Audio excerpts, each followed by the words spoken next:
Hey up, and welcome back to the channel. Do not adjust your video sets. This is the correct size of this watch. Today, we're dealing with this tiny ladies' diver's watch.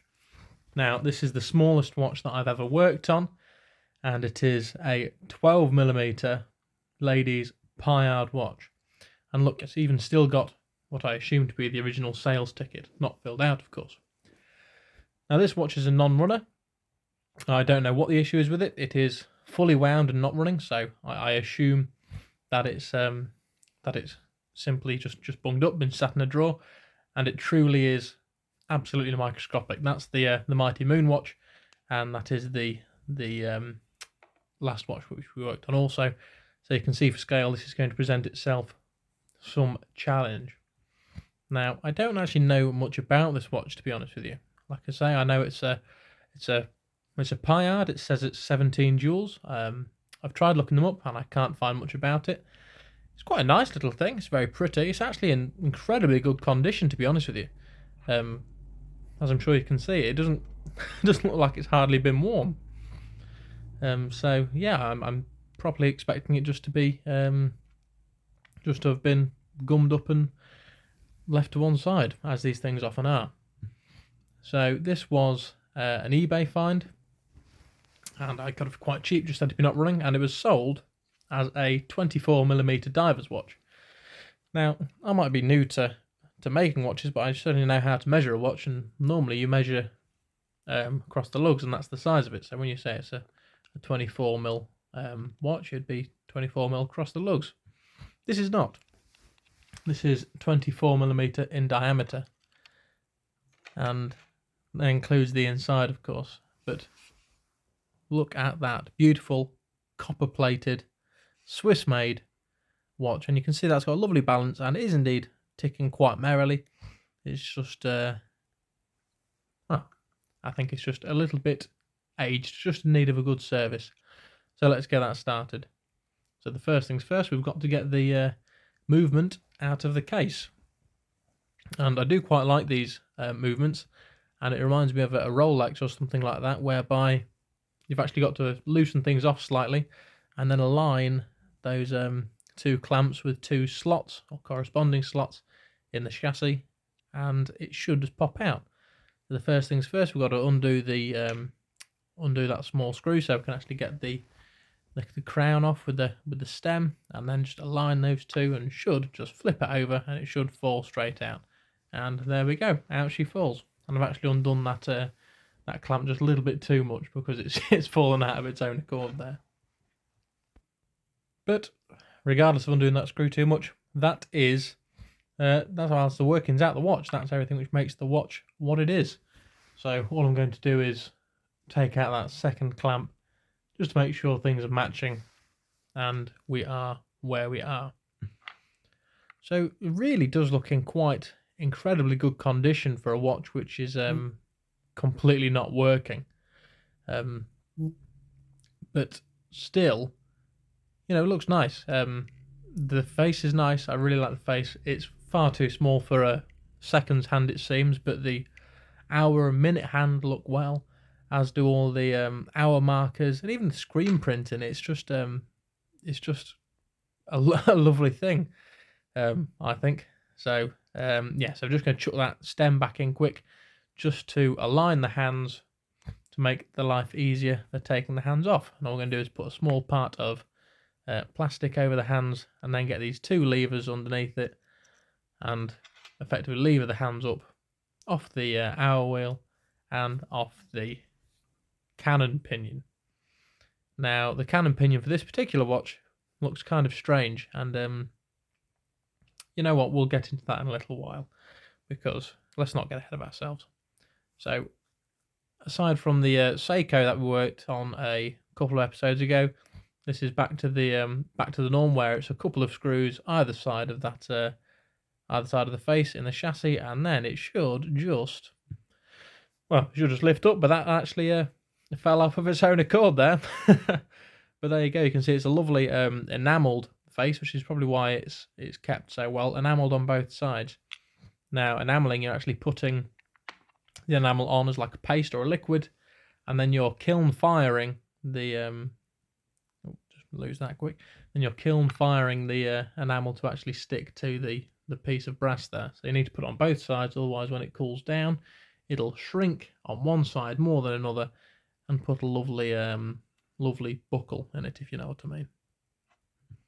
So here we are on the motion works. That's the hour wheel straight off, as well as that thrust washer, and that's the cannon pinion straight off, no problem, not messing around. It seems like I've undone one of those face retainer screws just a little bit too much, because that's come out as well. I'm just having a quick look there to make sure that's what it is, and yes, it is what it is. So we're going to continue on taking out this index spring. This is very lively, of course, and that's just to give the stem the two positions to click into. So in to wind and out to set the time. And now we've got the yoke and the yoke spring. This yoke spring is violent. They're unnecessarily large, in my opinion, and they're just destined to take your eye out, so safety squint engaged. But once you've disarmed that somewhat, it comes out, and then we can just carry on with the motion works of the watch here, including this teeny tiny little wheel. And this was quite a challenge for me, because although it was an incredibly simple movement, everything's just so bloody small, and it's, as I say before, it's the smallest one I've ever worked on. So with the motion works removed, I'm just indicating that's that last part there, we can actually get onto the part which I'd consider the actual watch. So what I'm doing here is I'm just removing the ratchet wheel. Now, of course, there was a lot of tension in this, and unfortunately the camera wasn't recording. I did remove that click, which is what holds the ratchet wheel in place, and therefore holds the tension in the watch. I did remove that. Unfortunately, the camera died. So with that removed and the ratchet wheel removed, you can remove the click spring. That's what the old click vibrates against. And it's always a good idea to do this. Otherwise, when you start taking it to bits, it starts, well, helping you out, frankly. So this is the crown wheel, and look at this. Look, it's actually spinning the wrong way. Now, I've noticed this a few times. It's always worth checking on the ratchet wheel and the crown wheel, because more often than not, one of them has got a reverse thread in. And in this instance, it's the crown wheel. In fact, in most instances, it's the crown wheel which has got the reverse thread. And one thing I've also noticed is the crown wheels often have these little spaces on the inside. And I have worked on a watch before, and I've got all the way to the end, and then I've gone, hang about, there's something missing here, and it turned out to be that tiny little spacer. Luckily, I got away with it. So, with that removed, it's time to future-proof ourselves a little bit and move this balance wheel and balance wheel bridge. Now, the good thing about the bridges on these old Swiss watches is all the way around they've got little cutouts every now and then, and it's just to get a screwdriver in, just to give it a small amount of pry to get that wheel up. We've got to be very careful here to try and not damage that hairspring, and it looks like we've gotten away with it, but that is an incredibly fine hairspring, more fine than usual. So with that removed, we're a little bit safer to work on this watch now, and you can see I've just shown you that slot where we can use to pry up the main bridge, I suppose you'd call it, and that's going over the train of wheels. So I don't know if it's a train bridge or the main bridge, whatever. Here we are now taking out this train of wheels. So this is the minute wheel, which I'm removing, or the second wheel, as I suppose you'd call it. I used to think it was second as in seconds. It's not. It's second as in first, second, third. And that is the third coming out. And look at that horrible bit of corrosion on the end there. It's not what you fancy whatsoever.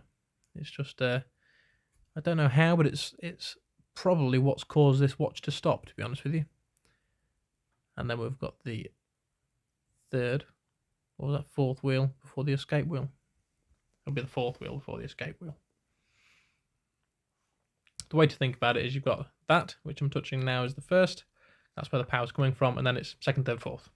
And it's just as simple as that, as far as I can tell.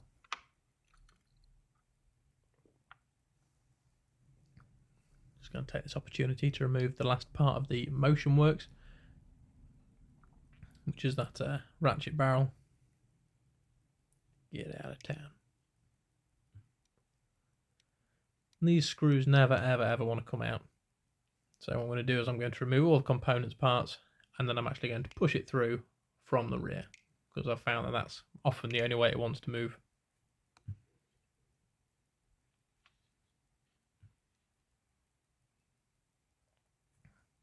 And there we are, just get that pushed out, and that's good to go.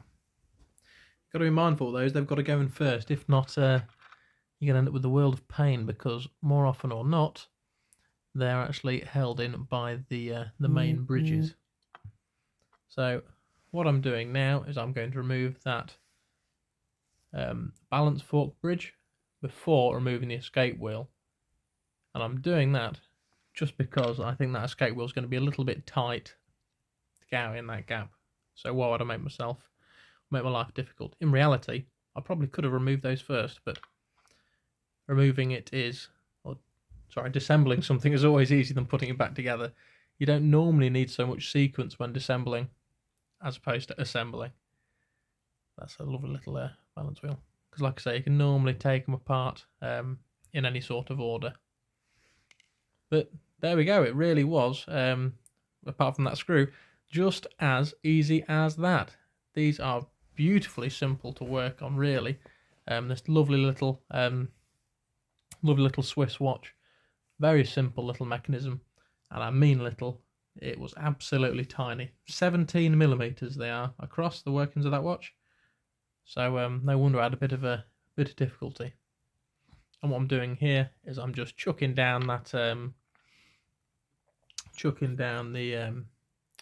what do you call it? That bridge there, just to ensure that it can get cleaned without putting it at risk, or putting any part of it at risk.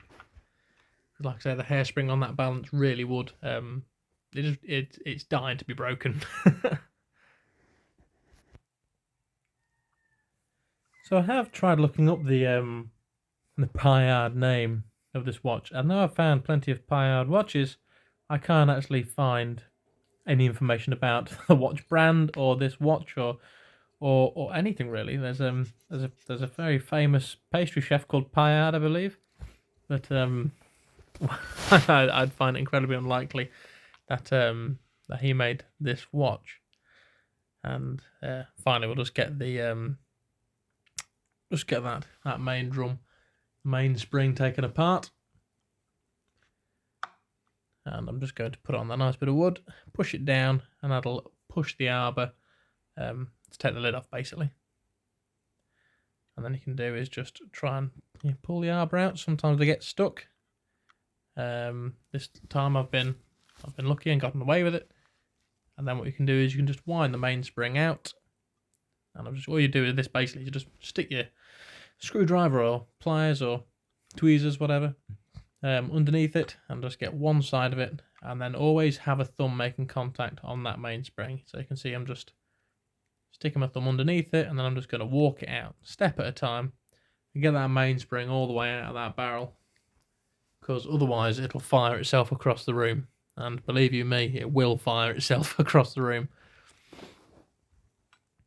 So as I was saying, the Payard name, I can't seem to find out about it. I'm going to stop that conversation just one more time to show you my latest invention.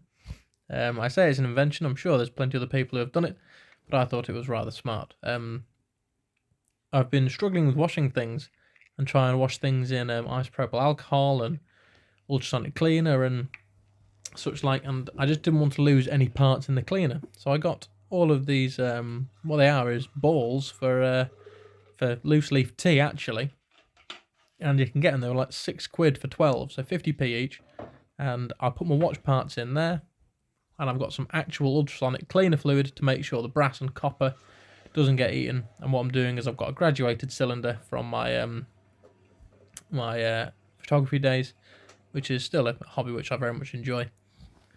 But you would need a lot of chemicals and stuff for the development fluids. So I've always got one of those lying around, so I can put those on in the ultrasonic cleaner properly, And then I can put the chassis in, and I can put these little strainer holders in there to make sure that things get cleaned properly. And there we see them all taking a lovely bath. Bless them.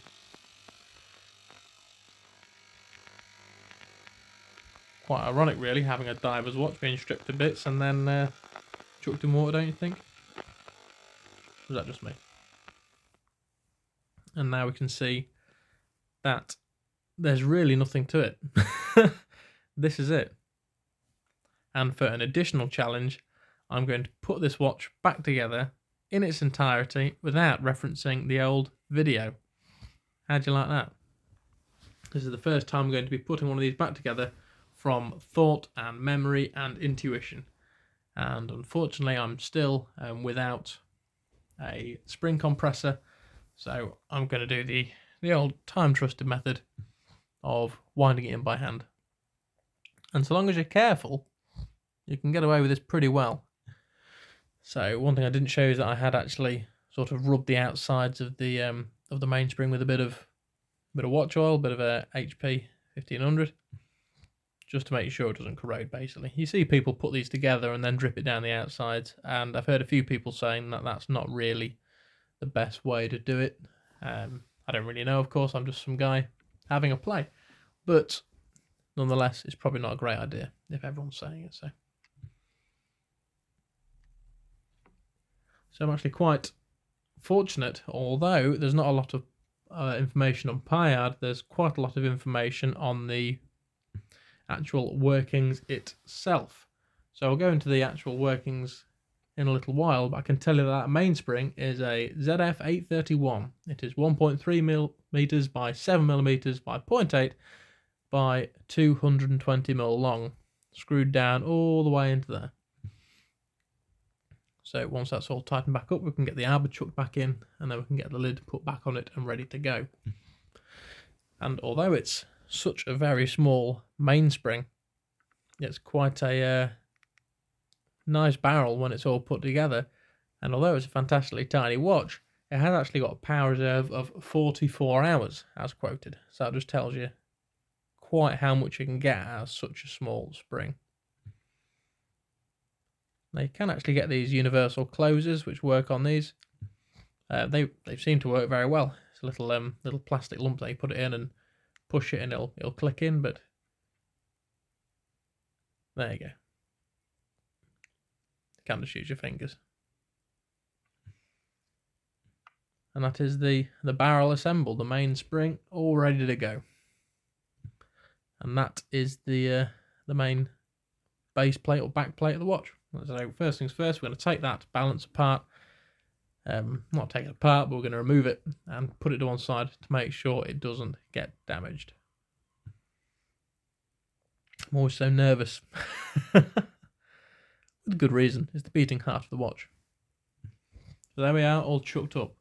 So as I mentioned, don't know much about Payard, but we do know about this movement. This movement is actually sort of like a pre-engineered one, if you will.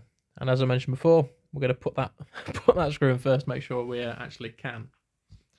So just to diverge somewhat, back in the first days of automotive vehicles, you'd have people build engines and chassis, and then the cars themselves would be coach built, as they were called. So Rolls-Royce and Mercedes and all these people, they'd build the engines, build the chassis, and then they'd send it to another company, and then they'd a coach build onto it, such as Daimler-Benz and all the rest of it. And it seems like these watches of these era are the exact same, because this is a generic movement which was bought and sold, and then someone just built their watch around it. So anyway, enough ado about that. This movement is an FHF 35. Now I'm going to absolutely butcher this, but FHS is Fabrique de Horlogerie de Fontainebleau, or something like that. I apologise. It's Swiss, and that's about all you need to know. So FHF is a very good watch movement manufacturer, as far as I can tell. It was the founding member of Ibach SA in 1926, and then in 1985 it was absorbed into ETA, which are still making watches today. So these FHFs are very good as far as I can tell, and they are sort of the founding father of ETA, which are still made today. So in the mid-60s, FHFs were the most popular watch movements in the world. They had over 40 million examples produced. So the fact that there's one in here, it's probably a signifier that it's a pretty good movement, and it's absolutely microscopic. So just some features of it. It's 17 joules. It's 17 mil in diameters, 17.5 mil in diameter.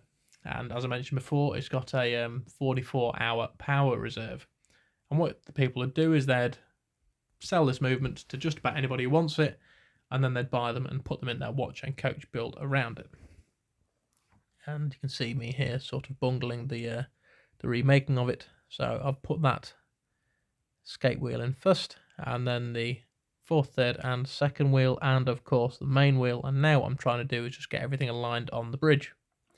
Now, one method which I found that works quite well is if you just put some mild tension on the bridge, and then effectively fiddle with the wheels back and forth. And what I like to do is go from that main bridge wheel, and that is one of my favourite moments of putting a watch back together, is seeing everything spin, and I like the noise it makes.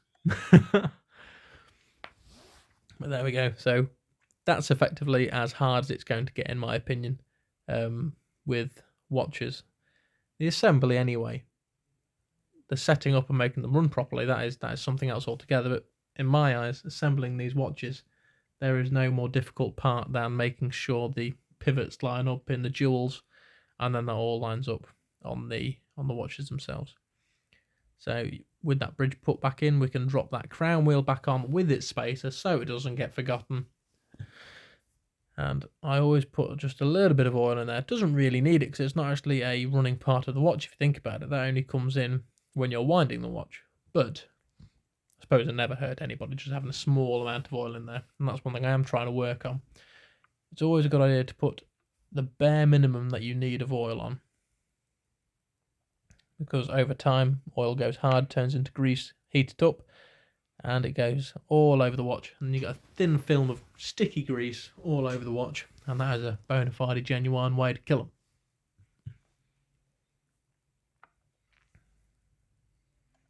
So bearing in mind that that's a wrong-handed thread, that's now gone in just about lovely. And now we've got the click spring to go in. Always makes me nervous. So you can see I'm using 2 pairs of tweezers. I use one to actually put it in, and the ones on the left, the silver ones, are there purely to make sure that it doesn't ping off. So if it slips and then tries to fly, they should retain it. And that method seems to work pretty well. And you can see I have actually got that in. You can see it's retained, and now I'm going to keep those tweezers there constantly until I can get this ratchet wheel chucked on, purely to make sure that if it did knock and try and go flying, something would be in the way, because there's a lot of energy in these little springs. So that's been successfully dealt with, and then we can chuck that there on the square dowel and then just tighten that screw up. And you can see on the top left there, just underneath the balance jewel, we've got the FHF logo, which is sort of an H in the middle with an F on either side, and the caliber number, which is a 35, the FHF 35. And you can see with that spring on now, the power is indeed transmitting all the way down to that escape wheel. It's quite fascinating, really. The main spring is what a watch is. All of these wheels, the escape, the pallet, fork, the balance, everything, all it's trying to do is control the unwinding of that spring which we've put in, that main spring. And how we control that is, well, as you know, control it with the balance with the pallet, up to the escape wheel, and then through the train of wheels to make sure that we can actually calibrate how slowly it unwinds. And then what we do is we put a couple of hands on it and we tell ourselves. So it is funny. It's not actually measuring time, it's measuring how long it takes to unwind that spring. but the very smart people who designed this watch made sure that enacted with seconds. And although we didn't get to see the click taken out, we are going to see it get put back in. So although you can't see it, underneath that click it's got a small little pin which is going to be there sitting on that click spring that we put in. So we'll just tighten that back up, and now we should be able to put wind in the watch, and you see we can indeed, and that gets transmitted all the way through the trainer wheels to where the pallet fork would be. Of course it's just spinning freely at the moment because there's no pallet fork, but guess what we're doing now? It really, really is small. Just look how big the tweezers look.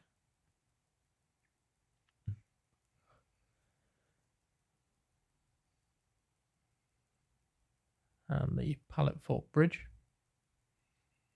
These bridges are actually sat on dowels, so they're not completely dependent on the screw. All the screw does is hold it down. It's the dowels which do the aligning. So what I find works with these is get them in, get them as near as you can, do the screws up slightly, but don't over egg it, don't go too far. Because if you can just put some very mild tension on, when you're moving the pallet around or the bridge, wherever it happens to be, you can make sure that it's properly seated and properly home. Because if you were to do that screw up too tight right in the first instance, you could potentially bend or snap that pallet. Ask me how I know. So now you can see we can put some proper wind into the watch. And you saw the escapement there, the escape wheel, you saw the force get transmitted to it, and now it's being held in by the pallet fork. And a good way to tell if the power is being transmitted is just very lightly tap that pallet fork, and you see I'm not pushing all that hard, but it snaps from one side to the other, and that is a very good sign. It basically tells you that when you put the balance wheel back in, every time it crosses that centre line, it should kick that balance wheel out, and then when it comes back, it should kick it the other way. That means all we've got left now is to drop that in. It's quite difficult to get this balance wheel in because you've got to try and get it underneath that second wheel and over the top of the jewel. Sorry, over the top of the pallet fork. I'm still learning. But here we are. One thing I've noticed that a lot of people do, and one thing I try to do also, is put the pallet wheel in sort of 180 degrees out, and then as you rotate the bridge, you obviously also rotate the balance wheel, and then it sort of aligns itself and drops itself in. In this scenario I wasn't able to do that, so I've not pushed that balance wheel bridge all the way down yet. What I'm trying to do is just try and get the balance wheel somewhere home, and then gently lift it up and over that pallet fork as necessary to get it running. And this took some significant time, but hey, there you go. Absolutely brilliant. Ticking away, look, and then just drop the screw back in, and this little watch has been brought back to life. It's ticking absolutely brilliantly. Look at it go. It's a little darling. So, now it's running, let's get it lubricated. So I've got some Mobius 9010 light oil, and I'm just going to go over these jewels here. And just watching it back on video, it's a lovely running little watch. And obviously, everything's 20/20 after the fact. But it actually does keep pretty good time as well, without playing with it too significantly. So that's also good. So yeah, let's. I'm just I don't know. I'm just a little bit giddy. I get very happy when I see these things kick back to life. So anyway, let's calm down. Let's get these jewels lubricated. And of course, that last one there, just chuck far too much oil in. And I'm just going to come back in with a little bit of Rodico and just get that moved away. So, too much oil, doesn't need to be there. Let's just get it dried up a little bit. So now I've refocused the camera, it's time to deal with these shock settings. So these shock settings are on the balance, and all they are these two little springs, and I've put a little bit too much tension on the old balance wheel, and I've upset it, frankly. So it's these two little springs which hold down the end jewel, and what that actually allows you to do, or what it allows the pivot to do, the balance wheel pivot to do, is sort of float back and forth against that spring tension, and also left and right. And what it is, it's a sort of anti-shock device, hence it being called a shock setting. So in days of old, these were all just into fixed pivots. So if you were to drop your watch or bang against something, it could actually bend or snap the balance staff, which is obviously the actual pivot itself. And that's not what you want. So they invented these, and this particular type is called the Inca block setting. So if you ever see an Inca block on a watch, you know it's going to have these little settings. So what I did is I removed the jewels, because they need lubricating, of course. And what I'm doing here is giving them a rinse in 99% isopropyl alcohol. What that's going to do is it's going to basically dissolve any nasty horrible grease, and then we can come back in here with some oil. And I'm crap at these, frankly. So what I do is I've got this little system of doing it where I've got them sat against some Rodico, and what I'm trying to do here is just put a single drop of oil somewhere in the centre. Now, more professional people can get it nearer the centre, but I am going to bring to your attention that that texture, the cap jewel is sat on, is my fingerprint. These jewels are literally 2 millimeters across. They are tiny. So once I've got the jewel put in, I can turn this over, and of course it's going to stick to my tweezers. I can drop that on there just like that. And what that's going to do is suspend a drop of oil right at the tip of the balance staff, just to keep it floating in. There you go. That's the balance staff jewel drop back in. So that should now just drop it back on there. And then what I'm going to do also is just give that a touch to get the watch running again. And the only reason I do this is to make sure it's found its home. What I mean by that is you don't want to get it all cinched down and actually have adverse pressure against the balance staff. You shouldn't have that if it's running, of course. So now the watch is running, all we need to do is pull this spring section back over that end jewel, and we should be just about good to go. I don't know why this one's being so stiff. Normally they just pivot back and forth. This one's like it doesn't want to move. And this is what I struggle with most. So anything on these shock settings for me is a bonus. And you can see what I've done there is I've actually just accidentally moved that cap jewel out with the tweezers. I only noticed I did this in post. So in reality, what would have been best to do would have been probably take that out and have another go. But I'm working within my own capabilities at the moment, and unfortunately getting these perfect are slightly out of my capabilities. But the only thing to do is practice, basically. But there we are. It's running. And it's lubricated, and now we can turn it over, and there's another FHF35. And what we are going to do here is continue with the lubrication. For some reason, this cap jewel on the escape wheel is removable. Now, this is the first one of these I've come across, and what I'm going to do is take the screw out and use a bit of Rodico just to lift it out. And it's going to be the exact same script as before. So it's sat there on the Rodico, and this is just to stop it from flying off, and of course sticking to the lubricator as well, with a small amount of maybe it's 90-10 oil once more. And again, just try and put that on somewhat centrally.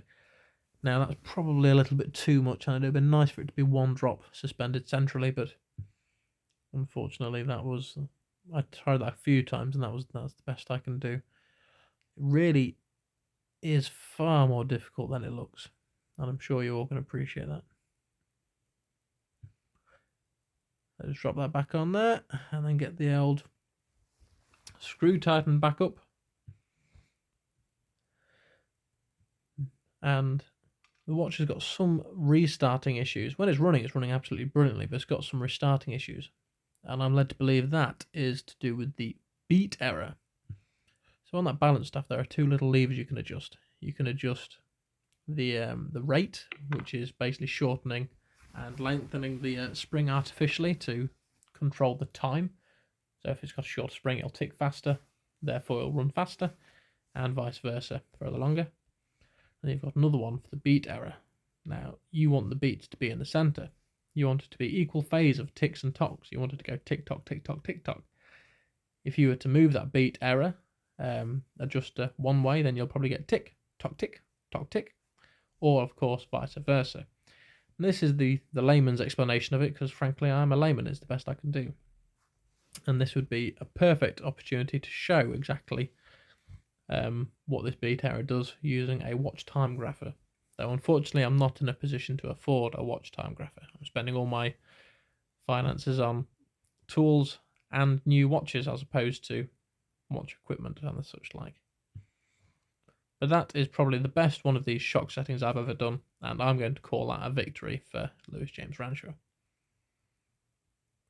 Even though I have just stopped the watch by putting additional pressure on that balance staff.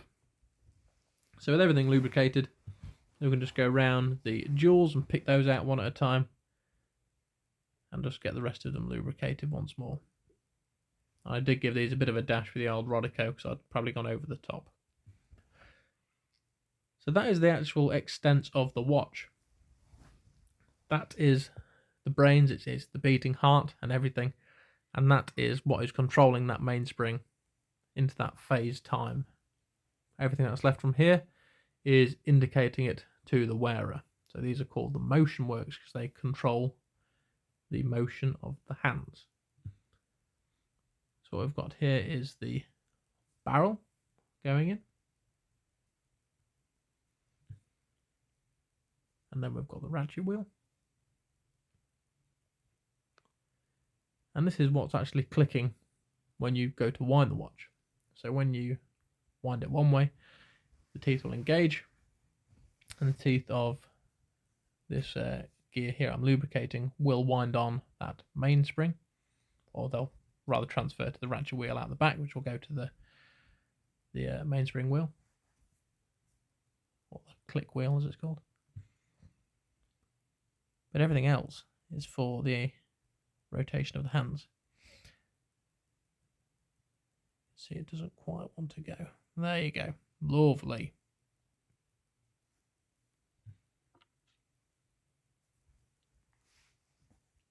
But those in, we can put the stem back. Again, this has all been lubricated with synthetic grease.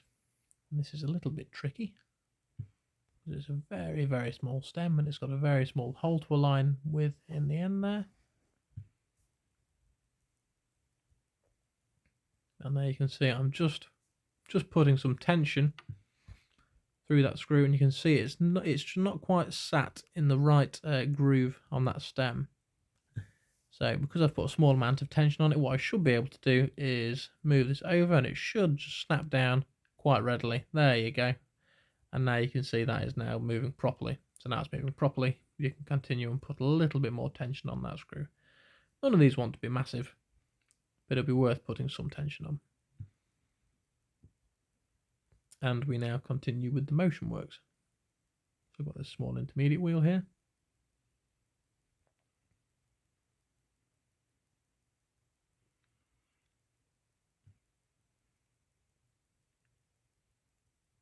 And the cannon pinion.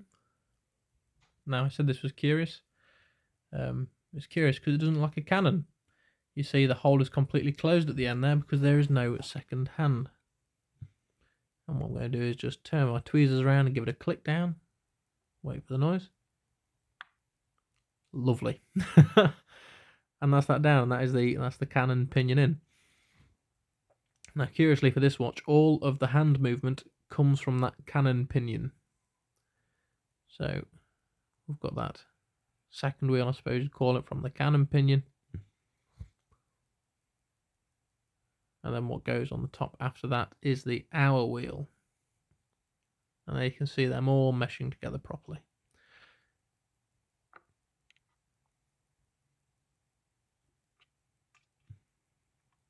So what we're going to do is just give these a very small amount of lubrication with the old HP 1500.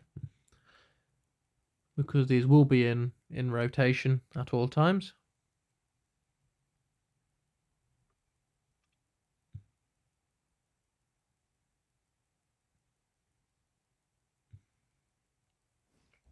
Lovely.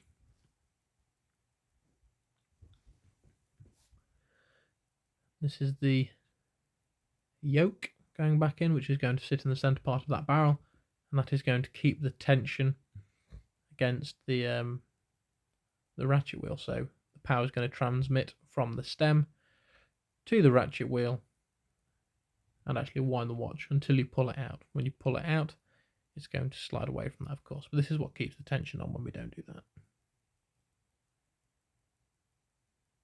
So now we've got that in, we can drop this second sprung part on, which is going to give our 2 index positions for the crown puller. And you can see it's got a nice little pin, a little dowel sat on there. And what I've found is the best way to run these is to get them in, get the screws tightened, and then just adjust the spring to the index positions. And I'm sure you've all noticed the mistake I've made. Note that yoke spring click down, and then it doesn't click back up. Why doesn't it click back up, I hear you scream? Because Muggins here forgot the yoke spring, and that has now been remedied, as you can see. Yes, I had to take that apart and put it back in. As I said, this is the first time doing it all from memory. So if that's the extent of my issues, I'll take that. I'll take that smiling. And now we're just going to be going back in with the synthetic grease, just to get it all well lubricated to make that snapping action basically as free as possible. And it's quite interesting. You really can feel the difference between that snapped in and snapped out with and without the lubrication.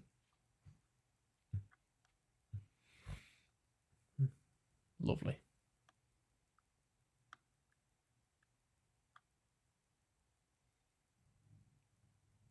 So with that all in and running properly, we've got this last hour wheel to go on, so called because it's going to hold the hour hand.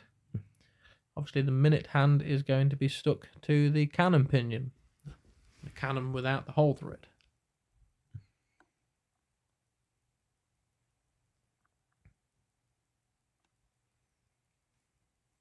Absolutely lovely. And with that in, we've got this little thrust washer to go on. This is just a wavy washer, made out of brass, but it's going to be providing thrust force against the rear of the face of the watch, against that hour wheel, just to make sure that everything's sitting properly.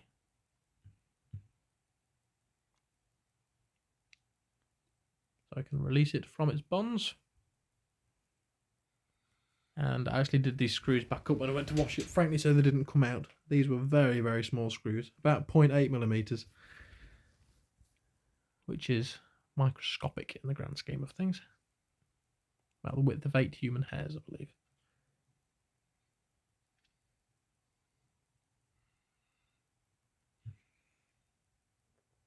So I can now align the face onto the 2 holes, and the 2 dowels should go into those holes. I can then do up the screws and make sure that face stays exactly where we want it to,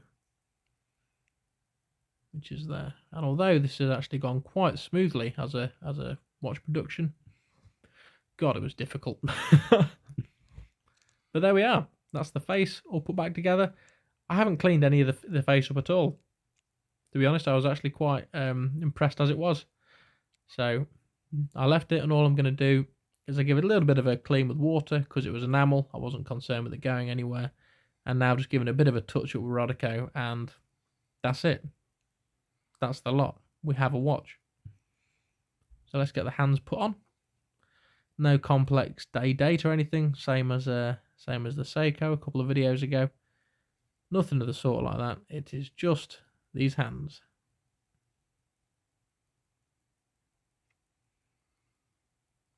Just like that. And these are all just friction fit.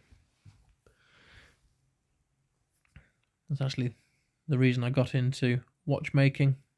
Was I had a Omega Speedmaster, a reduced automatic, which fell off my wrist very unfortunately, and it caused the hands to be misaligned. So I asked Omega to fix it, and they said, "Oh yeah, we'll fix it. All right, it's no problem. It's £800 for you." I said, "All I want to do is make the hands align." And they said, "Yeah, it's £800 because we can't do anything on a watch without servicing it." So I was sort of like, "Well, I've had it for a couple of years. It doesn't need servicing. It runs fine, but you know, why not?" And they said, "Okay, no problem. Thank you very much. It's going to be £800." And you can have it back in around about 12 to 14 weeks. So I obviously laughed at them, and that it certainly hasn't happened. So that's it. I opened up the rear of the watch, and yeah, dealt with it myself because I ain't paying £800 for someone else to do something for me. That takes 14 weeks. They were dreaming. But there we go. The watch is now back together. It's quite an attractive little thing, really.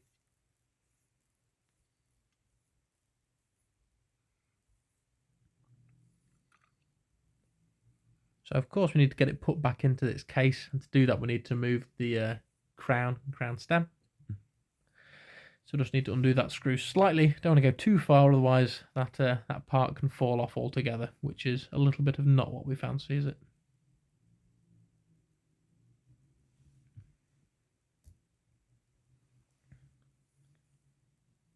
These little clamps to go back on.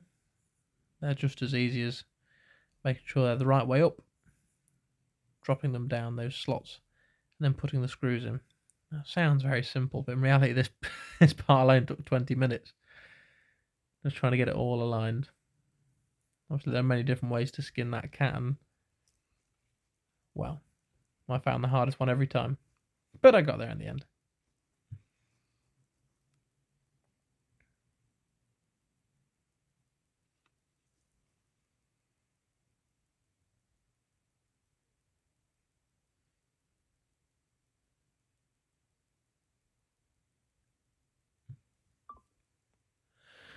Nothing like watching yourself fail in real time. I probably should have trimmed this a little bit down a bit more, but never mind. We got there in the end, didn't we? Turns out that's the secret, to get it from top and bottom. He says, failing to do that. And then dropping it down that slot. And then banging the screw in after the fact.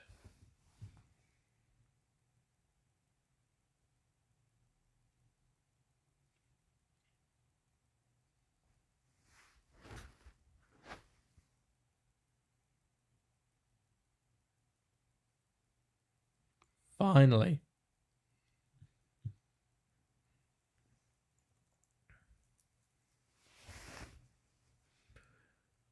Now I was going to cut this back, but I wanted to leave it in just to demonstrate how long it really can take for, well, anything with regards to making watches. But you've done all the hard bit, and now you've got something as innocuous as a clamp. And frankly, it just doesn't want to know. But don't worry, I'll spare you the second one. That's that. They're both in. And what we're going to do now is put it back in the actual case of the watch. And we've got to, of course, line everything up, which obviously never wants to do.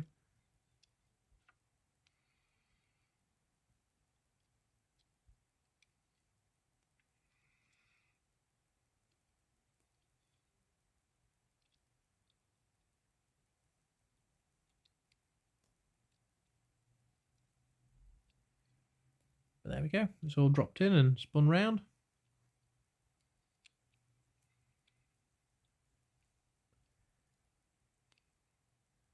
It's actually got a couple little grooves for those clamps to run in, you see.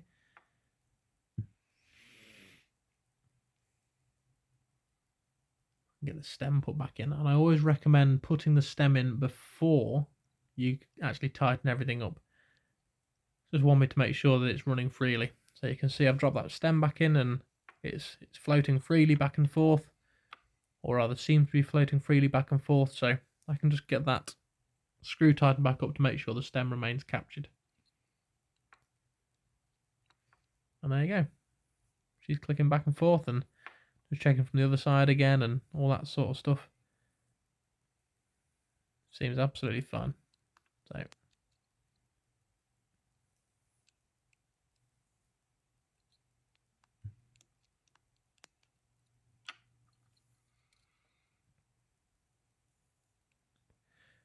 with that in, there's really nothing left to do but tighten up those cage clamps.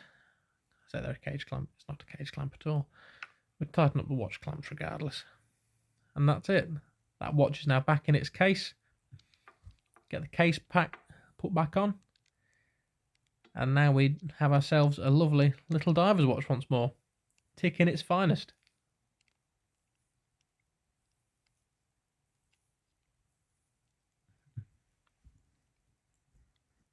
Nothing left to do yet. Well, nothing left to do now but set it to the right time and call the delightful old girl done. Now, I really have enjoyed working on this watch. It's been small, it's been finicky, but it's been simple, and it's shown me a lot. I've really learnt working on this. And it is just a very nice little mechanism. I wouldn't trust diving with it. But it's original and it's cool. And like I say, I don't really know what time it is. Made, I think it was probably 60's or so. But it's nice nonetheless. And to have it in such good condition for its age, I'm very impressed. And there's just some very, very minor marks on it. So all I'm going to do is give it a bit of the old polywatch just over the front. And now let's have some lovely closing shots.